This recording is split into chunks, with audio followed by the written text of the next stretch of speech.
Broadway ਤੁਹਾਡੇ ਵਿਦੇਸ਼ ਜਾਣ ਦੇ ਸੁਪਨਿਆਂ ਨੂੰ ਦੇਵੇਗਾ ਹਕੀਕਤ ਦੀ ਉਡਾਨ। नमस्कार दोस्तों। यूएस स्टडी वीज़ा जिसका इतना शोर है, जो बहुत सारे बच्चे आज के समय में अप्लाई कर रहे हैं। कईयों का अप्लाई करने का कारण ये है कि वो कनाडा नहीं जाना चाहते, तो कईयों के अप्लाई करने का कारण ये है कि ऑस्ट्रेलिया उनका पॉसिबल नहीं हो रहा। तो एक्चुअली यूएस स्टडी वीज़ा का सक्सेस रेट क्या है? शोर चाहे जितना मर्जी डले, बट एक्चुअल स्टोरी क्या है? तो एक्चुअल स्टोरी को आज हम समझते हैं। तो यूएस के अंदर दोस्तों सबसे पहले मैं बता दूं कि स्टडी वीज़ा की मेजर सबसे पहली शर्त है आपकी कम्युनिकेशन स्किल्स। अगर आपको बातचीत करनी आती है, और वो भी खासकर इंग्लिश में, क्योंकि इंटरव्यू सिर्फ इंग्लिश में होगा स्टूडेंट का, तो आप वीज़ा निकालेंगे, इसके चांसेस बहुत ज़्यादा हाई। और दूसरा मेजर फैक्टर आपका होगा आपकी यूनिवर्सिटी जो आपने सेलेक्ट की है। यूनिवर्सिटी और आपका कम्युनिकेशन स्किल, ये दो चीज़ें यूएस का वीज़ा निकालती हैं। अब एक्चुअल सक्सेस रेट इसका क्या चल रहा है आज के समय में? अगर हम बात करें तो 60% एम्बेसी की फैक्ट फिगर है कि 60% सक्सेस रेट उनके स्टूडेंट्स का है। अब ये 60% 80% क्यों नहीं है? इसका भी कारण है।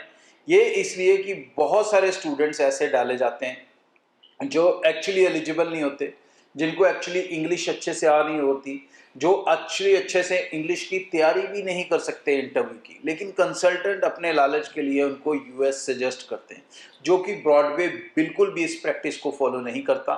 हम सिर्फ उन्हीं स्टूडेंट्स को सिलेक्ट करके इनरोल करते हैं, प्रोसीड करते हैं उनकी फाइल्स, जो हमें लगता है कि जिसमें हाई प्रोबेबिलिटी है कि वो अपने वीज़ा को निकाल के ला सकता है। फर्स्ट अटेम्प्ट में ना सही, सेकंड अटेम्प्ट में in rare case so, but mostly जो हमारा सक्सेस रेट है that is above 80% at present. But ये तभी हो पाएगा अगर ऐसे कंसल्टेंट्स काम करेंगे कि वो फिल्टर्ड स्टूडेंट्स को लेंगे जिनका कम्युनिकेशन स्किल स्ट्रॉन्ग है। और अगर इस चीज़ का ध्यान नहीं रखा जाएगा तो सक्सेस रेट जो एवरेज बना है 60% वो रहता है। तो ये आपके ऊपर मेजरली डिपेंड है। मैं ऐसे कह दूं तो ज़्यादा अच्छा होगा कि स्टूडेंट के ऊपर मेजरली डिपेंड है। अगर स्टूडेंट कॉन्फिडेंट है और उसे पता है कि वो बातचीत कर सकता है, अपनी क्लैरिटीज दे सकता है, और दूसरी समझ वो अपने एजेंट के साथ ये यूज कर सकता है कि वो कौन सी यूनिवर्सिटी में डाल रहा है, उसके बारे में वो रिसर्च कर सकता है, तो वो यूएस वीज़ा 100% निकाल सकता है। यूएस इस समय सबसे ज़्यादा वीज़ा इशू कर रहा है अपनी पुरानी हिस्ट्री के मुकाबले। 2023 के अंदर उनका टारगेट 1 मिलियन वीज़ा देने का था, और उन्होंने दिया। सिर्फ स्टूडेंट नहीं, सारे कैटेगरीज को मिला के इंडिया का टारगेट था। 2024 का उनका टारगेट 1.2 मिलियन, तकरीबन 12 लाख फिगर को अचीव करना है, जिसमें लगातार वीज़ा देखने को मिल रहे हैं। अगर हम चले जाएं 2 साल से ज़्यादा पीछे, तो हम देखते थे कि पंजाब हरियाणा स्टूडेंट को वीज़ा ही नहीं मिलता था। लेकिन आज की डेट में कितना ही पंजाब हरियाणा का स्टूडेंट सक्सेसफुली यूएस का स्टडी वीज़ा हासिल कर रहा है।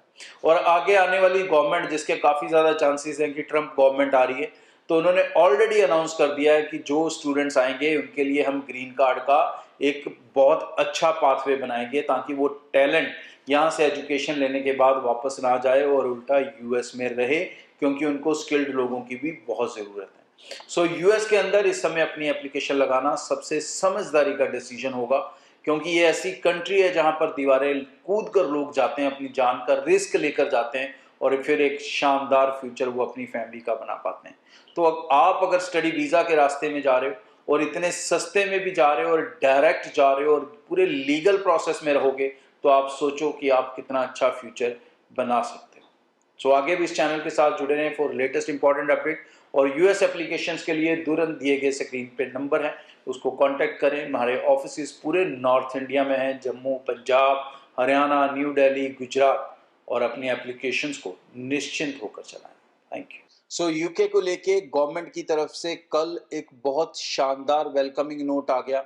गवर्नमेंट ने क्लियर कर दिया, प्राइम मिनिस्टर ने कर दिया, उनके सेक्रेटरी ने कर दिया कि यूके स्टूडेंट्स के लिए वेलकमिंग है और वेलकमिंग रहेगा। उल्टा जो पुरानी गवर्नमेंट ने कन्फ्यूजन्स पैदा की थी, हम आगे जाके उन कन्फ्यूजन्स को भी क्रिस्टल क्लियर कर देंगे, और हम चाहेंगे कि हमारी यूनिवर्सिटीज़ पूरी दुनिया में जानी जाएं, पूरी दुनिया से स्टूडेंट यहाँ पर पढ़ने आए।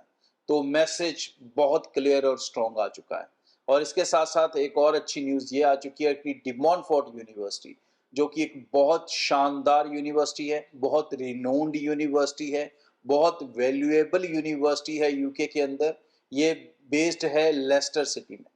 इस यूनिवर्सिटी में भी अब स्टूडेंट्स जो मास्टर्स प्रोग्राम में जाना चाहते हैं वो MOI बेसिस पे जा सकते हैं, मतलब मीडियम ऑफ इंस्ट्रक्शन के बेसिस के। कहने का मतलब कि आपकी जो ग्रेजुएशन है अगर वो आपने इंग्लिश मीडियम में की है पंजाब की यूनिवर्सिटी से या हरियाणा की भी कुछ यूनिवर्सिटी से, तो आप without IELTS, without PT, without any English +2 के मार्क्स के बिना जा सकते हैं।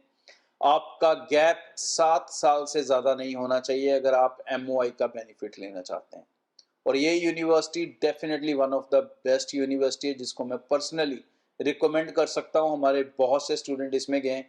पहले ये यूनिवर्सिटी सिर्फ IELTS PT के साथ ही स्टूडेंट को एक्सेप्ट करती थी, बट अब इन्होंने ये रिलैक्सेशन ओपन कर दिया जिसका बेनिफिट बहुत सारे स्टूडेंट्स ले सकते हैं। और इसकी इनरोलमेंट की जो डेट है वो भी 30 जुलाई है, तो मतलब अभी भी आप अपनी एप्लीकेशन इस यूनिवर्सिटी में लगा सकते हैं। तो ब्रॉडवे टीम से तुरंत मिल लें, अपने प्रोफाइल को असेस करवा लें, और ब्रॉडवे से अगर आपकी एप्लीकेशन लग रही है तो एक बड़ा बेनिफिट उसमें हम ऐड कर देंगे कि आपको सारे पैसे देने होंगे वीज़ा लगने के बाद, ना कि वीज़ा से पहले। सो तुरंत ब्रॉडवे टीम से मिलें। हमारे ऑफिसेज जम्मू, पंजाब, हरियाणा, दिल्ली, गुजरात, इन सब जगह पे हैं। सो टीम से मिलके अपनी एप्लीकेशंस को निश्चिंत होकर आप प्रोसीड कर सकते हैं। Thank you. ब्रॉडवे ਤੁਹਾਡੇ ਵਿਦੇਸ਼ ਜਾਣ ਦੇ ਸੁਪਨਿਆਂ ਨੂੰ ਦੇਵੇਗਾ ਹਕੀਕਤ ਦੀ ਉਡਾਨ।